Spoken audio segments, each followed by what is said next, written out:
کتاب و سنت کے ماننے کے بجائے آنکھیں بند کر کے کسی شے کو مان لینا منع کیا گیا. رب بنانا ہے، اس کو معبود بنا لینا ہے.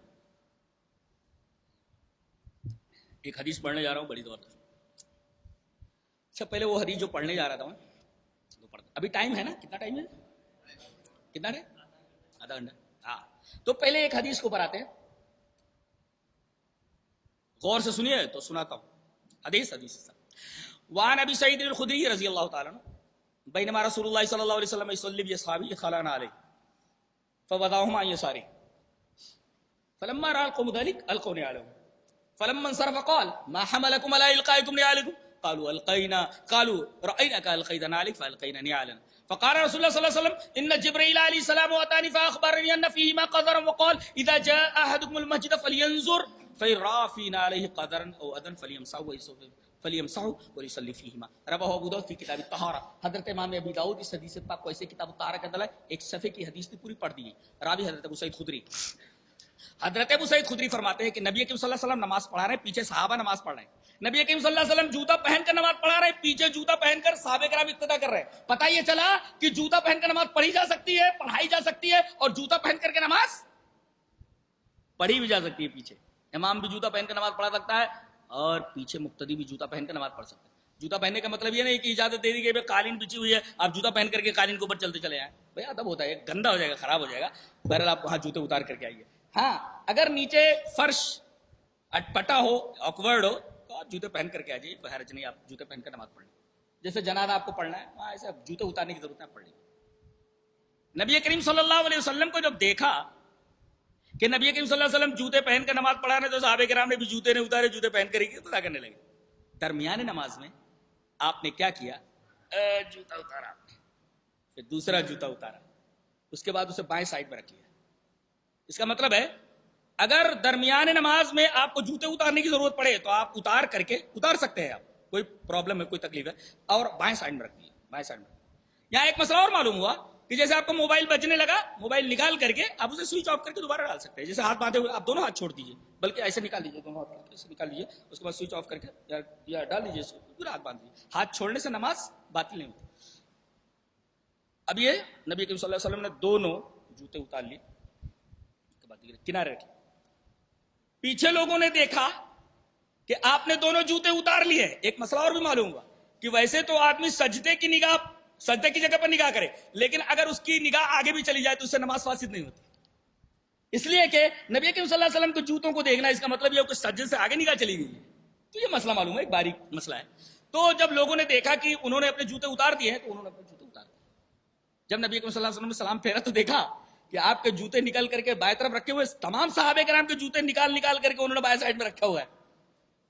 آپ نے دیکھا ما حملکم علی القائکم نعالکم، تم نے اپنے جوتے کیوں اتارے؟ کتنا پیارا جواب ہے. دیکھو قالوا رأیناک القیت نعالک فالقینا نعالنا، اے ہمارے حبیب ہم نے آپ کو جوتے اتارتے دیکھا، ہم نے جوتے اتار دیے. ہم نہیں جانتے کیوں، کیسے کیا، ہم کچھ نہیں جانتے.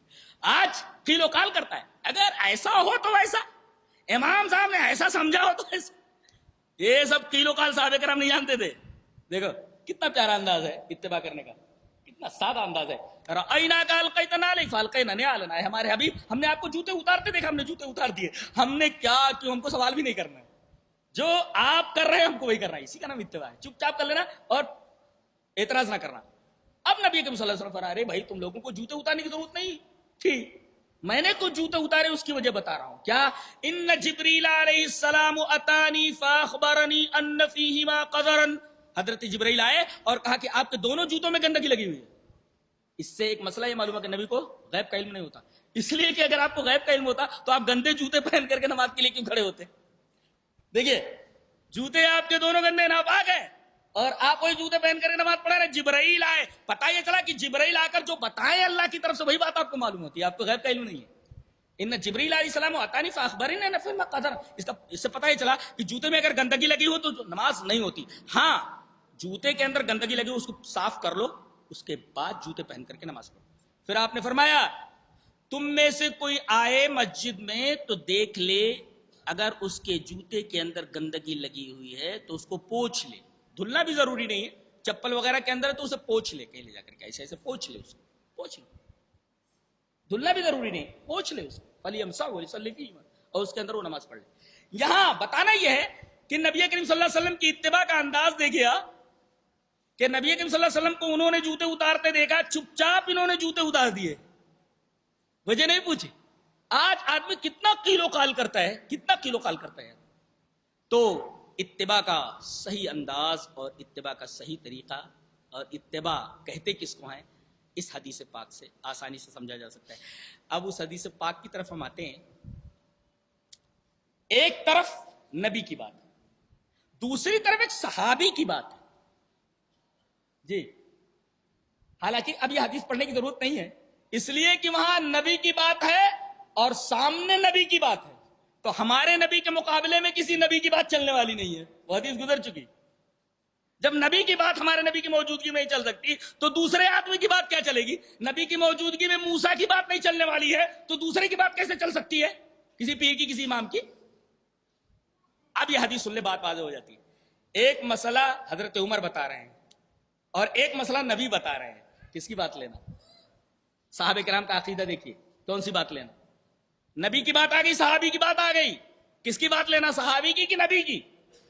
چلیے حضرت عمر کی ایک بات ہے، ان کے بیٹے کیا بول رہے ہیں اس کے بارے میں۔ حدیث اسرا وعن ابن شهاب ان سالم بن عبد الله حدثه انه سمع رجلا من اهل الشام وهو يسأل عبد الله بن عمر عن التمتع بالعمرة الى الحج فقال عبد الله بن عمر هي حلال فقال الشامي ارايت ان كان ابي ان اباك قد نهى عنها فقال عبد الله بن عمر ارايت ان كان ابي نهى عنها وصنعها رسول الله صلى الله عليه وسلم امر ابي اتبع ام امر رسول الله صلى الله عليه وسلم فقال الرجل بل امر رسول الله صلى الله عليه وسلم